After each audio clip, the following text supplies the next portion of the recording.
Asia live T വിയിലേക്ക് ഇവർക്കും സ്വാഗതം. ഞാൻ പുതിയൊരു ടിപ്സുമായിട്ടാണ് നിങ്ങളുടെ മുമ്പിൽ എത്തിയിരിക്കുന്നത്. അപ്പം എന്താണെന്ന് നിങ്ങൾക്കൊരു സംശയം വരാം, ഇനിയിപ്പോൾ ഇന്ന് എന്താണ് ഞാൻ പറയാൻ പോകുന്നത്. നമുക്ക് നമ്മുടെ മുഖത്തിൻ്റെ ഏറ്റവും പ്രധാനപ്പെട്ട, നമ്മൾ നേരെ ഒരാളെ നോക്കുമ്പോൾ കാണുന്ന ആണ് നമ്മുടെ കണ്ണുകൾ. പണ്ട് കവികളൊക്കെ പറഞ്ഞിട്ടുണ്ട്, നീലോൽപ്പല മിഴികൾ എന്നൊക്കെ നമ്മൾ പറഞ്ഞു കേട്ടിട്ടുണ്ട്. അപ്പോൾ കണ്ണുകളുടെ ഭംഗി നമുക്കൊരു പ്രധാന ഒരു ഘടകം തന്നെയാണ്. കാരണം കണ്ണ് നമ്മൾ നന്നായിട്ട് സൂക്ഷിക്കുകയാണെങ്കിൽ നമ്മുടെ ഭംഗി, നമ്മൾ സംസാരിക്കുമ്പോൾ കണ്ണുകൾ വെച്ചാണ് നമ്മൾ സംസാരിക്കുന്നത്. അപ്പോൾ അതിൻ്റെ ഭംഗി കൂട്ടുക എന്ന് പറയുന്നത് നമുക്ക് ഏവർക്കും ഒരു സന്തോഷമുള്ളൊരു കാര്യമാണ്. അപ്പോൾ കണ്ണ് എങ്ങനെയൊക്കെ ശ്രദ്ധിക്കാം എന്ന കാര്യം നമുക്ക് നോക്കാം. കണ്ണിൻ്റെ ഒരു പ്രധാനം എന്ന് പറഞ്ഞാൽ, നമുക്ക് സ്ട്രെസ്സ് കൂടുകയോ ടെൻഷൻ കൂടുകയോ ഒക്കെ ചെയ്യുകയാണെങ്കിൽ നമുക്ക് വളരെ പെട്ടെന്ന് തന്നെ ഡാർക്ക് സർക്കിൾ വരാനും ക്ഷീണം വരാനും പെട്ടെന്ന് ഡൗൺ ആകുന്ന ഭാഗം. നമ്മളെ ഒരു ആൾ കാണുമ്പോൾ നമ്മൾ എങ്ങനെ ക്ഷീണം തോന്നും നമ്മുടെ കണ്ണുകൾ കണ്ടിട്ടാണ് നമ്മൾ മനസ്സിലാക്കുന്നത്. അപ്പോൾ ആ ഒരു ക്ഷീണം, അപ്പോൾ എപ്പോഴും തിരക്കിട്ട ജീവിതത്തിൽ നമ്മൾ കണ്ണുകൾക്ക് ശ്രദ്ധ കൊടുക്കുന്നത് വളരെ കുറവാണ്.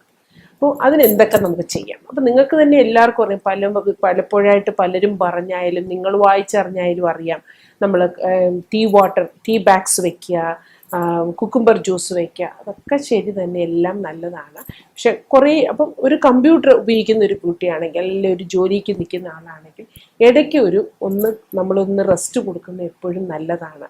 എന്ന് പറഞ്ഞാൽ ഒരു 10 മിനിറ്റ് കണ്ണടച്ചിരിക്കുക, അല്ലെങ്കിൽ ഒരു 5 മിനിറ്റെങ്കിലും കണ്ണടച്ചിരിക്കുക. ഗ്ലാസ്സുകൾ നമ്മൾ ഉപയോഗിക്കുന്നു, കമ്പ്യൂട്ടർ കൂടുതൽ ഉപയോഗിക്കുമ്പോൾ ഗ്ലാസ്സുകൾ വെച്ച് നമുക്ക് കമ്പ്യൂട്ടർ ഉപയോഗിക്കുക. ഇതൊക്കെ കണ്ണിന് സ്ട്രെയിൻ കുറയ്ക്കാൻ നല്ലതാണ്. രാവിലെ ഓഫീസിൽ പോകുന്നു അല്ലെങ്കിൽ കോളേജിൽ പോകുന്നവർ തിരിച്ചു വന്നു കഴിഞ്ഞാൽ ഉടനെ കുറച്ച് പാൽപ്പാട എപ്പോഴും നല്ലതാണ്. പാൽപ്പാട കണ്ണിൻ്റെ ക്ഷീണം മാറ്റാൻ മാത്രമല്ല, ഈ കൂടുതൽ സ്ട്രെയിൻ, ഈ ഡാർക്ക് സർക്കിൾ വരുമ്പോൾ എന്താ പ്രശ്നം എന്ന് പറയുമ്പം ഒരു റിങ്കിൾസ് പോലെ വരും, ഇങ്ങനെ ഒരു വര പോലെയൊക്കെ ക്ഷീണം കൊണ്ടുണ്ടാകുന്ന സ്കിന്നിൻ്റെ ആ കൺതടത്തിൻ്റെ താഴെ ഇങ്ങനെ റിങ്കിൾസ് വരാൻ സാധ്യതയാണ്. അതിനാണ് പാൽപ്പാട വെച്ച് ഇതൊന്നും നമ്മൾ ഒത്തിരി അന്വേഷിച്ച് പോകണ്ട. പാൽപ്പാട നമുക്ക് വീട്ടിൽ നിന്ന് ഇറങ്ങുമ്പോഴേ പറയണം അമ്മയോടോ, അല്ലെങ്കിൽ നമ്മൾ തന്നെ ആണെങ്കിൽ നമ്മൾ തന്നെ അത് എടുത്ത് വെച്ച് കഴിഞ്ഞാൽ നമുക്ക് തിരിച്ചു വരുന്ന സമയത്ത്, ഈവനിങ് സമയത്ത് നമ്മൾ തിരിച്ചു വരുമ്പോൾ നമുക്ക് ഈ പാൽപ്പാട വെച്ചൊന്ന് മസാജ് ചെയ്യാം. ഇതെന്ന് പറയുമ്പോൾ നമുക്കൊരു ഭയങ്കര റിലാക്സേഷൻ, നമുക്കൊരു ബ്ലഡ് സർക്കുലേഷൻ കൂടുമ്പോൾ തന്നെ കണ്ണിനൊരു ആ ക്ഷീണം മാറ്റാൻ സാധിക്കും. അതുപോലെ തന്നെ കണ്ണിന് നമുക്ക് ഒരുപാട് അറിയാമെന്ന് പറഞ്ഞു, വെള്ളരിക്കയുടെ ജ്യൂസൊക്കെ അറിയാം. വേറെയും ഒരുപാട് സാധനങ്ങളുണ്ട്. പുതിനയില അരച്ച് നമ്മുടെ ഈ ഡാർക്ക് സർക്കിൾ മാറാൻ നല്ലതാണ്. പുതിനയില അരച്ച് ഒരു കോട്ടണിൽ അത് വെച്ചിട്ട് കണ്ണടച്ച് കുറച്ച് നേരം, അപ്പം നമുക്കതൊരു റിലാക്സേഷൻ കിട്ടുമ്പോൾ തന്നെ നമ്മുടെ ബോഡിയും മനസ്സും ഒക്കെ നമ്മളിങ്ങനെ റിലാക്സ് ചെയ്ത് കിടക്കുമ്പോൾ തന്നെ കണ്ണിൻ്റെ ക്ഷീണം മാറ്റാൻ സാധിക്കും. അതുപോലെ നമ്മൾ പുറത്തിറങ്ങുമ്പോൾ കണ്ണിന് വെയിലായിട്ട് നമ്മൾ കണ്ണെപ്പോഴും വെച്ചുകൊണ്ട് പോകരുത്. കുറച്ച് നമ്മൾ മോയ്സ്ചറൈസറൊക്കെ ഇട്ട് കഴിഞ്ഞ് കണ്ണൊക്കെ എഴുതിക്കൊണ്ട് തന്നെ നടക്കണം. കാരണം നമ്മളൊരു സ്ഥലത്ത് ചെല്ലുമ്പോൾ നമ്മളുടെ ആ ലുക്കിലാണ് പകുതി നമ്മളുടെ ആൾക്കാർ നമ്മളിലുള്ള വിശ്വാസം വർദ്ധിക്കുന്നത്. അപ്പോൾ അതുകൊണ്ട് കണ്ണ് വളരെ ശ്രദ്ധിച്ചുകൊണ്ട് നടക്കണം. അതുപോലെ തന്നെ നമുക്കിപ്പോൾ ഒരുപാട് ഈ മുന്തിരിങ്ങയുടെ ജ്യൂസ് നല്ലതാണ്. അത് ഒരുപാട് കാര്യങ്ങളുണ്ട്. നിങ്ങൾക്ക് ചെയ്യാൻ പറ്റുന്ന എന്ത് കാര്യങ്ങളാണോ നിങ്ങളത് ചെയ്യുന്നത് നല്ലതാണ്. കണ്ണുകൾക്കും ആ കറ്റാർവാഴയുടെ ജെല്ലിടുന്നത് നല്ലതാണ്. അപ്പം നമ്മൾ എന്തെങ്കിലും ഒരു ക്രീം വെച്ച് മസാജ് ചെയ്യുന്നതിന് പകരമാണ് പാൽപ്പാട വെച്ച് മസാജ് ചെയ്യുന്നത്.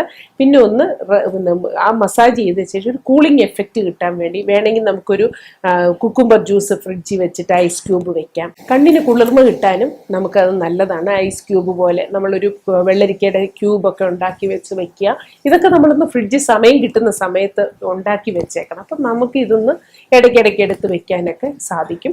പിന്നെ ഒരുപാട് പിന്നെ നമുക്ക് ബോഡിയിൽ എന്തെങ്കിലും ഈ പ്രശ്നങ്ങളുണ്ടെങ്കിൽ, അല്ലെങ്കിൽ എന്തെങ്കിലും അങ്ങനെ ഒരു പിഗ്മെന്റേഷൻ വരുന്ന ചിലവർക്ക് പാരമ്പര്യമായിട്ട് വരും. അങ്ങനെയുള്ളതൊക്കെ ഒരു പരിധി വരെ നമുക്ക് കുറയ്ക്കാൻ പറ്റുള്ളൂ. കുറച്ച് ചിലവർക്ക് ജനിക്കുമ്പോഴേ നമ്മുടെ പാരമ്പര്യമായിട്ട് വരുന്ന ഒരു കണ്ണിൻ്റെ കറുപ്പൊക്കെ കുറയ്ക്കാൻ പാടാണ്. അപ്പം അല്ലാതെ നമ്മൾ സ്ട്രെസ് കൊണ്ട് ഉണ്ടാകുന്ന കാര്യങ്ങൾ നമുക്ക് ഈ കാര്യങ്ങൾ കൊണ്ടെല്ലാം നമുക്ക് മാറ്റാൻ സാധിക്കും. അതുപോലെ തന്നെ ബദാം ഓയിലിട്ട് മസാജ് ചെയ്യുന്നത് നല്ലതാണ്. ബദാം ഓയിലും കറ്റാർവാഴ എന്ത് വേണമെങ്കിലും നമുക്ക് അതിൻ്റെ കൂടെ ആഡ് ചെയ്യും. ഇപ്പം ഇന്നതിൻ്റെ കൂടെ ഒന്നുമില്ല, നമുക്ക് എല്ലാം ഇതിൻ്റെ കൂടെ ചേരുന്നതാണ്. അത് വെച്ചൊന്ന് മസാജ് ചെയ്താലും ആ ബ്ലഡ് സർക്കുലേഷൻ കൂടുന്നതനുസരിച്ച് കണ്ണിൻ്റെ കറുപ്പ് കുറയ്ക്കാൻ സാധിക്കും. ഒരുപാട് സ്ട്രെയിൻ, ഞാൻ പറയേണ്ട ഒരു കാര്യം, ഒരുപാട് സ്ട്രെയിൻ എടുക്കുമ്പോൾ ഒന്ന് റിലാക്സ് ചെയ്യുന്നത് എപ്പോഴും നല്ലത് തന്നെയാണ്. ഇപ്പോഴത്തെ കുട്ടികൾ നമ്മൾ മൊബൈൽ ഒരുപാട് യൂസ് ചെയ്യുന്നതാണ്. അത് ശരിക്കും കണ്ണിൻ്റെ കറുപ്പ് കൂടാനും കണ്ണിന് തൂക്കം വരാനും ഒക്കെ കാരണമാകും. അതുകൊണ്ട് കുറേ നമ്മളൊരു ചിട്ടയോടുകൂടിയുള്ള ഒരു ജീവിതം നമ്മൾക്ക് വേണം. നമ്മൾ ഒരുപാട് ഓവർ നൈറ്റ് ഇരുന്ന് ഈ മൊബൈലിൽ നോക്കുന്നതൊക്കെ നിർത്തണം. കണ്ണിന് റിലാക്സേഷൻ കൊടുത്താൽ മാത്രമേ കണ്ണിൻ്റെ കറുപ്പ് നമുക്ക് കുറയുള്ളൂ. പിന്നെ ഇനി എന്നും പറയുന്ന പോലെ നമ്മൾ വെള്ളം നന്നായിട്ട് കഴിക്കണം. വൈറ്റമിൻ എ അടങ്ങിയ ഫുഡ് നമ്മൾ കഴിച്ചിരിക്കണം. കാരണം വൈറ്റമിൻ എ കണ്ണിന് അത്യാവശ്യമാണ്. അപ്പോൾ അതിന് വേണ്ടിയുള്ള ഭക്ഷണക്രമങ്ങളും കൂടെ ക്രമീകരിക്കണം. സ്ട്രെയിൻ കുറയ്ക്കണം, ടെൻഷൻ കുറയ്ക്കണം. ഇതെല്ലാം കുറച്ച് കഴിയുമ്പോൾ കണ്ണും നമുക്ക് ഭംഗിയാക്കി നമുക്ക് വെക്കാൻ സാധിക്കും. എപ്പോഴും നമ്മൾ ആ കണ്ണിനെ മനോഹരമായി എഴുതിക്കൊണ്ട് നടക്കുകയാണെങ്കിൽ തന്നെയും നമ്മുടെ ആ ഒരു പ്ലീസിങ്, ഒരു പ്ലസന്റ് ലുക്ക് നമ്മൾ എപ്പോഴും കൊടുക്കണം കണ്ണിന്. എന്നും നമുക്ക് എല്ലാവരെയും പോലെ തന്നെ നമുക്ക് കണ്ണും നമുക്ക് സുന്ദരമാക്കി വെക്കാൻ സാധിക്കും.